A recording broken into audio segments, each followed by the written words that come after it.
If you're getting harsh, noisy, unclean renders, your render settings suck. This video goes over potato PC settings I used when I didn't have a good GPU to save me from render times and crashes. First step is if you already have a GPU but your settings don't utilize half of its potential. It's an easy fix. All you gotta do is go into Preferences and in the System tab make sure one of these options is blue. I like to use CUDA because I make fairly simple renders, but Optics is great for high detail scenes.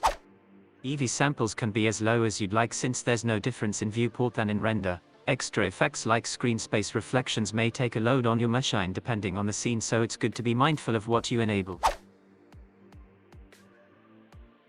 Experimental mode has better features to try out, and for the device use CU if it's available. If not, CU is okay too but will be laggier than CU Compute. For samples, a lowish range would be 16 to 36 in viewport, but in render for simple scenes, 200 to 300 is a good range. Noise threshold is optional, but it reduces the amount of noise that is allowed in the render. Basically, the lower it is, the higher quality it will be. I do not recommend denoise for viewport, but simplify is a good feature to enable for quicker previews.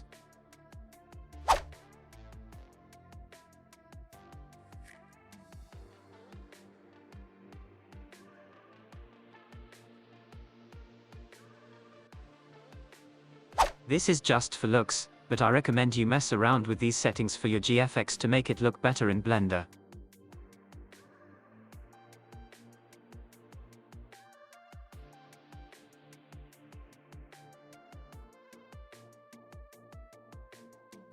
Adding denoise in composition workspace is very important for noise-reduced renders, and all you have to do is slap a denoise node, and make it intersect the image and output with these settings I'm going to show.